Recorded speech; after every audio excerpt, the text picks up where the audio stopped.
Volkswagen's always been a big hybrid doubter. You almost got the feeling they kind of grudgingly brought out the Touareg hybrid. Maybe that's why the price was so ridiculous. But now they've got a hybrid car worth consideration. Let's drive this 2013 Jetta hybrid, check the tech, and see if they've got the religion.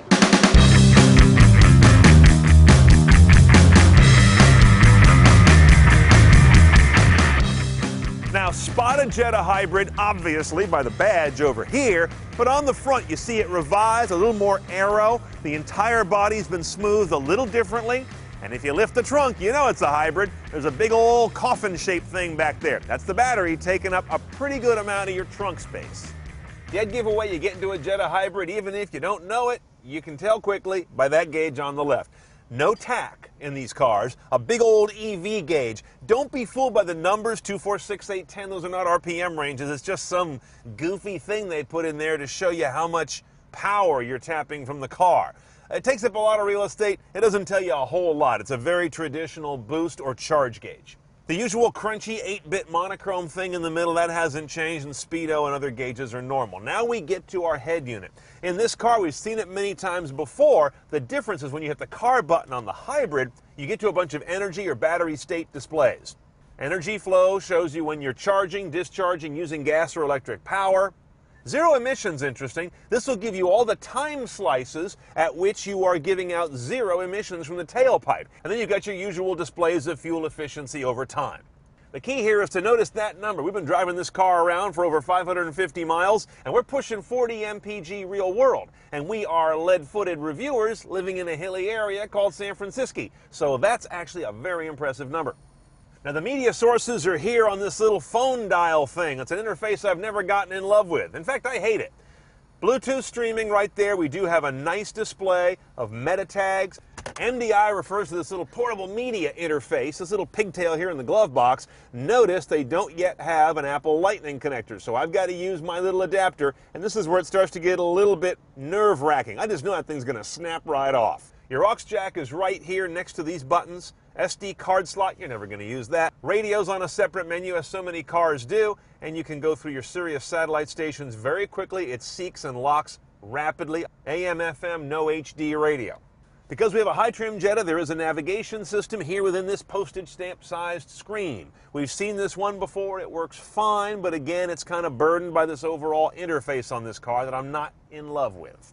Now, your one-choice gearbox in the hybrid is a 7-speed dual-clutch transmission. This is a very interesting combination. I believe it's the only hybrid car yet that has a hybrid powertrain and a dual-clutch transmission. You normally find a CVT, maybe an automatic. You've got your gate over here for shifting as well. No paddles on the wheel are available, though. There's also a sport mode back here. Now, I got to hand it to VW. They didn't get lazy when they engineered this car. There's a ton of tech in this powertrain. 1.4-liter, little itty-bitty inline-4 with direct injection and intercooled turbocharging. Ford calls that EcoBoost. It's the rage in the industry right now. Coupled with an electric motor that delivers 27 horsepower. All combined, 170 horse, 184 foot-pounds of torque. Gets this 3,300-pound car to 60 in about 8.6, 8.7, while delivering an estimated 45 average MPG. As of our shoot today, there's not an official EPA number, but compare that to the much lower 34 combined on the TDI Jetta, which is no slouch. So you got about a third better mileage on this guy. That's a serious improvement. And all of that efficient power goes out through front-wheel drive only. There's no all-wheel drive in this Jetta, not the hybrid yet.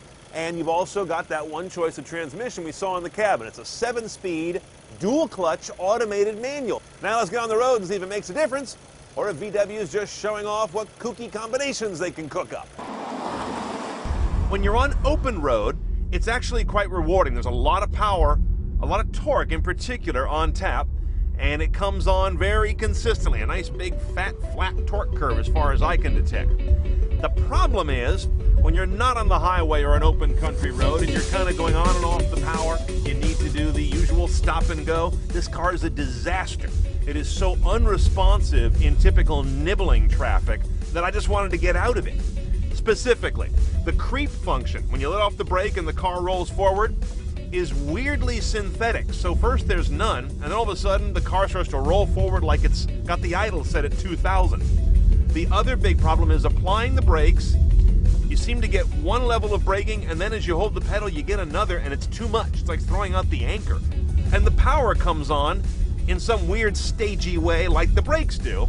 So it kind of equates to the worst turbo lag on earth, even though that's not what's going on. I think it's electric motor lag. And then combined with that, this is not the VW suspension I'm used to.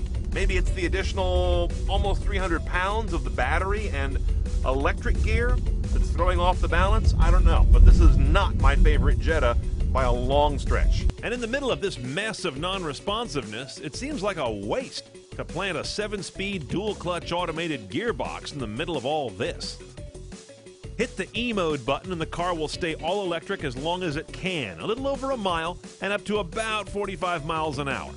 Now, pricing a Jetta hybrid is a little annoying to me. The base car is actually the SE at $27,785 delivered.